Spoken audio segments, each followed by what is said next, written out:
Hello, St. Paul. Oh, it is good to be back in Minnesota.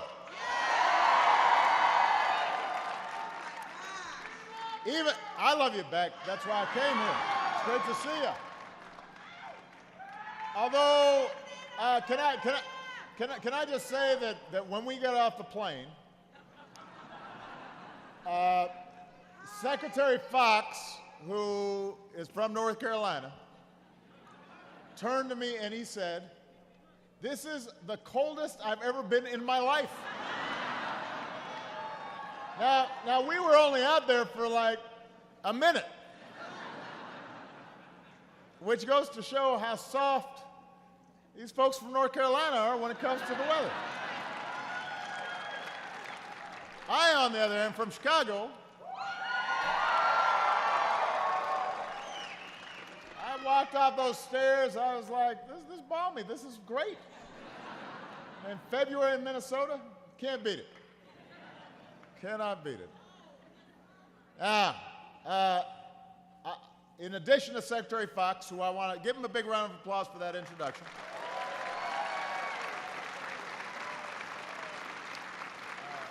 You've got two champions for the people of Minnesota who are here today. You've got Representative Betty McCollum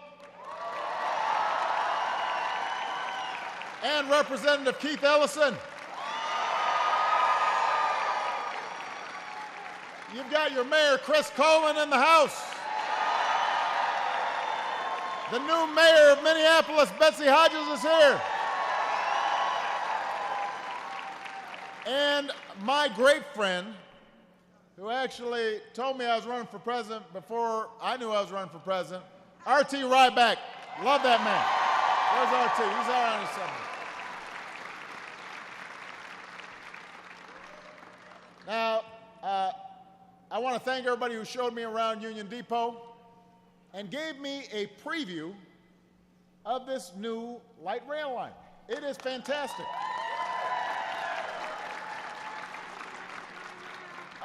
And I also just want to say, even though he's not here today, I want to say to everybody how Michelle and I have been keeping in our thoughts and prayers one of the great Americans that we know, as well as a great Minnesotan, Walter Mondale.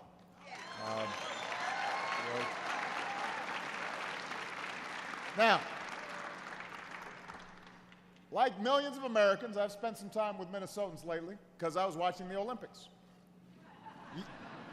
Minnesota sent 19 athletes to the games. Now, that's tied for second most of any state, and they did us all proud. It is not shocking that Minnesotans might be pretty good at the Winter Olympics. What is particularly interesting is that once again, the tiny town of Warroad proved that it really is Hockey Town, USA, thanks to T.J. Oshie and Gigi Marvin, who we're just so proud of. And T.J.'s shootout performance against the Russians, I must say I enjoyed a lot. I tweeted at him about it. So we've spent some time over the last few weeks on hockey, but I'm not here to talk about hockey. By the way, I cannot play hockey. I grew up in Hawaii. We do not have hockey in Hawaii. But I'm here to talk about what you're doing in the Twin Cities and how you're helping to create new jobs and new opportunities for every American. We are at a moment when our economy is growing. Our businesses have created about 8.5 million new jobs in the past 4 years. Unemployment is at the lowest it's been in over 5 years. In Minnesota, it's lower than it's been in 6.5 years.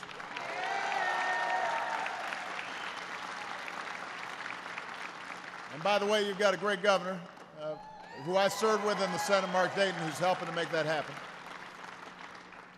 So in a lot of ways, things are looking up, but in some ways, the trends that had been battering middle-class families for a long time have gotten even starker, because those at the top are doing better than ever, while wages and incomes for a lot of families have barely budged.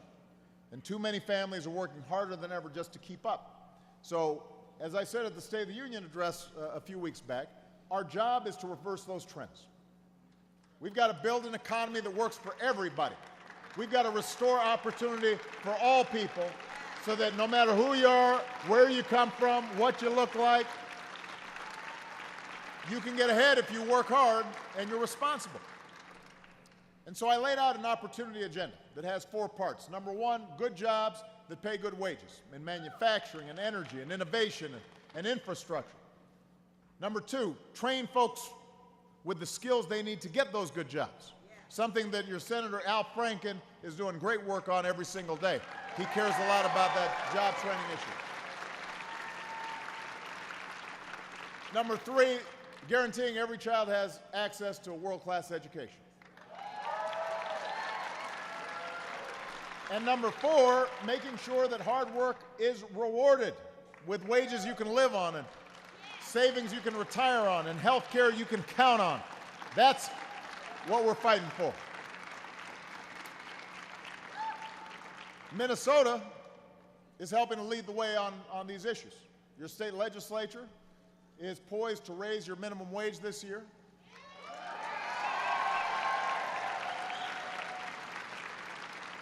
In my State of the Union address, I called for a new women's economic agenda. It's actually a family economic agenda, equal pay for equal work, paid sick leave and more, and there are leaders in your state legislature that are working hard at this because they know when women succeed, America succeeds.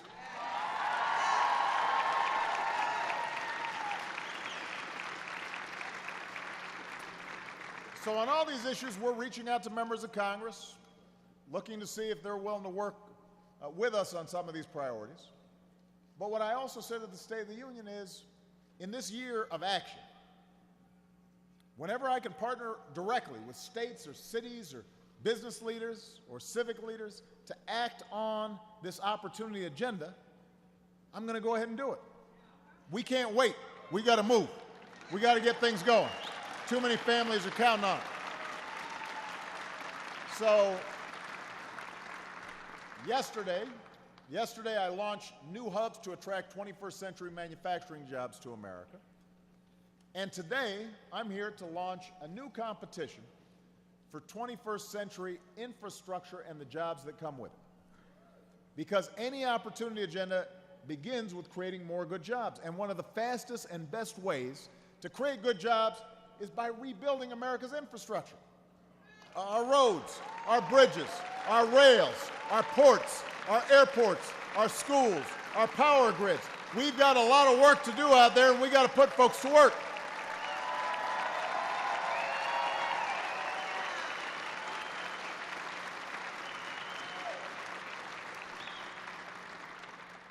One of the most difficult things about the financial crisis we went through was the housing bubble bursting, and construction workers were hammered harder than just about anybody.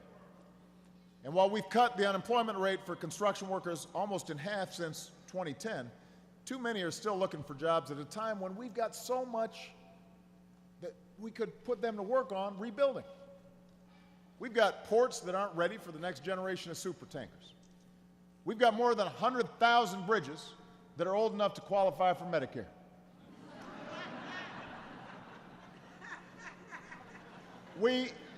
Everybody knows, and nobody knows better than Minnesotans, when we've gone through a winter like this, roads are wrecked, full of potholes all across the country.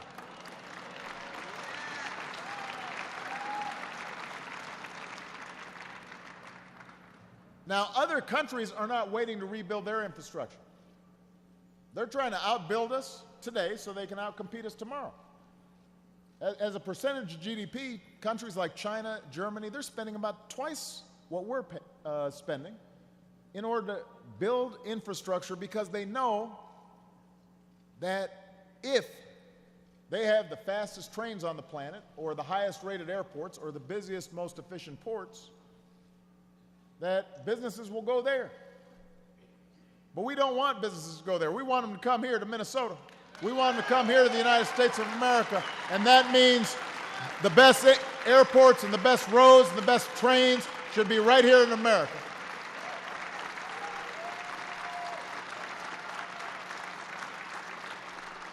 At a time when companies are saying they intend to hire more people this year, we need to make that decision easier for them. And we can create jobs at the same time. Rebuilding our transportation systems, our power grids, our communications networks, all the things that commerce relies on, and that help get workers to those jobs. So the bottom line is there's work to be done, workers ready to do it. Rebuilding our infrastructure is vital to business. It creates good-paying jobs that, by the way, cannot be outsourced. This is one of Congress's major responsibilities, helping states and cities fund new infrastructure projects.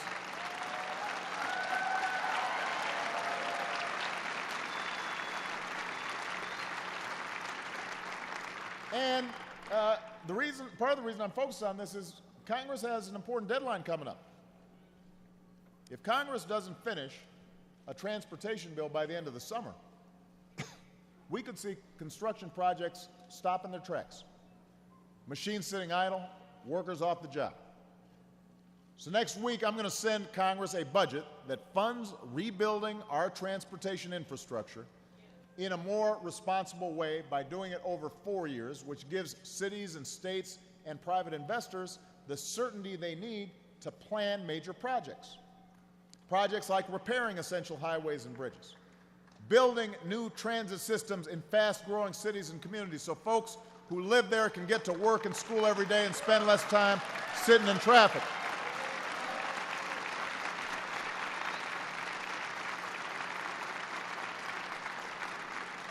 And we're going to have to construct smarter, more resilient transportation systems that can withstand the worst impacts of climate change, like bigger surges of water that we've seen in recent floods.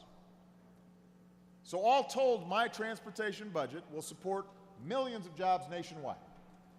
And we'll pay for these investments in part by simplifying the tax code. We're going to close wasteful tax loopholes, lower tax rates for businesses that create jobs here at home, stop rewarding companies for sending jobs to other countries, use the money we save in this transition to create good jobs with good wages, rebuilding America.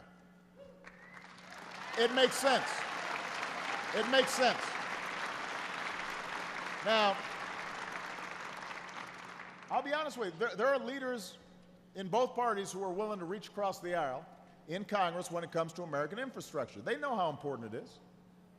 And infrastructure didn't used to be a partisan issue. It shouldn't be Democrat or Republican. Everybody uses roads, everybody uses ports, airports.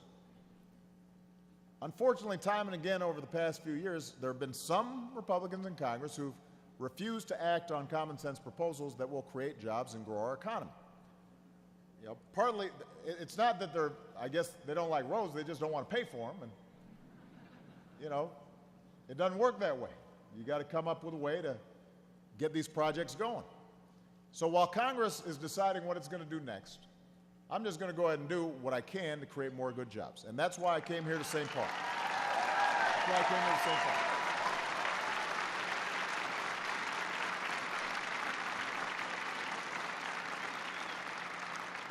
Because this project symbolizes what's possible. Union Depot was renovated and expanded with the help of what we call Tiger Grants. These are competitive grants that we created as part of the Recovery Act, also known as the stimulus, which actually worked despite what everybody claims.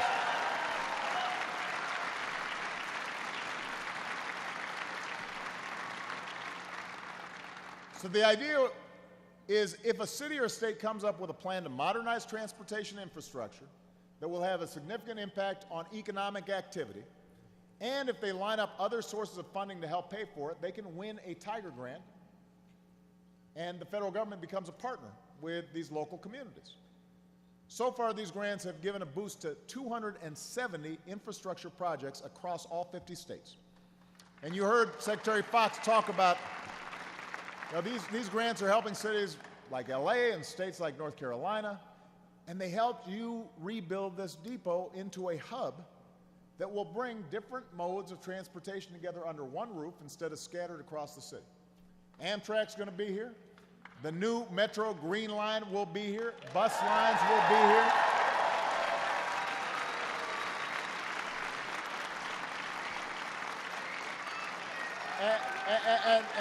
And I just had a chance to take a look at some of those spiffy new trains. They are nice. And they're energy efficient. They're going to be reliable. You can get from one downtown to the other in a little over 30 minutes instead of, when it's snowing, being in traffic for 2 hours.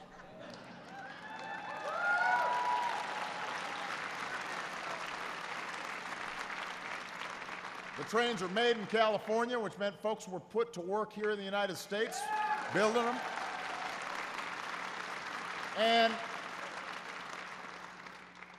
And here's the best part of it. Not only have you made a more efficient transportation system, cutting down commutes, saving on gas, reducing carbon pollution, but this depot has also helped to boost economic development in Lower Town St. Paul.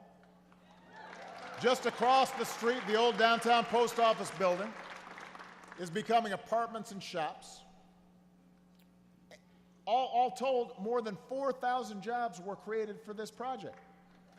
And we're seeing businesses crop up and new development crop up all along the line. So everybody's winning. And in part because of some flexibility that we showed during the planning process, the line's also going to stop in some poor neighborhoods that oftentimes have difficulty getting to the places where there are jobs. So it's going to help folks who are willing to work hard, try getting to the middle class, helps them get access, helps people get access to opportunity that up until this point, had a tough time. So we know this works. Today, we're kicking off the next round of competition for Tiger Grants. Mayors and governors, city councils, state legislatures, all of you who are watching here today, if you've got a great idea for your city or your state, then let us know your plan. If it will encourage economic activity and support local businesses and help put people to work, then your country is interested in partnering with you. And Tiger Grants aren't the only way that we can help cities like St. Paul and Minneapolis rebuild their infrastructure. You've got federal funding help to build the Green Line. That's going to make it easier than ever to travel between the two cities. You got more than 5,000 construction workers from all over Minnesota helping to build it. Nearly 200 police officers, train operators, maintenance workers are being hired. And that's not counting all the jobs that are being created from the offices and the apartment buildings that are going to be built along the line. Because the trains stopped at neighborhoods that have access to public transportation, those folks are going to work. And all of this can be duplicated all across the country. But unfortunately, funding for these projects are going to be in jeopardy unless Congress passes this new transportation bill. So I want everybody to understand. Now, the good news is Keith Ellison, Betty, they're already on board. They know this needs to happen. Al Franken, all over it. Some Democrats and Republicans are already working together to make sure transportation funding doesn't run out. And we're seeing some glimmers of hope because this new round of Tiger Grants was the result of bipartisan cooperation. That's what needs to happen when we work together. But we're going to need your voices telling a story around the country about why this is so important. Roads and bridges should not be a partisan issue. More Americans should have access to the kind of efficient, affordable transit you're going to have with the Green Line. There's no faster way or better way for Congress to create jobs right now and to grow our economy right now and have a positive impact on our economy for decades than if we start more projects and finish more projects like this one. Let's create more good jobs, build smarter schools, better airports, faster railways, better broadband networks. Let's educate our kids and our workers better. Let's rebuild an economy where everybody who's willing to work hard has a chance to get ahead. This is the beginning, not the end. We've got a lot more rail we got to lay. We got a lot more roads we got to travel. Let's get going, Minnesota. Thank you. God bless you. God bless the United States of America.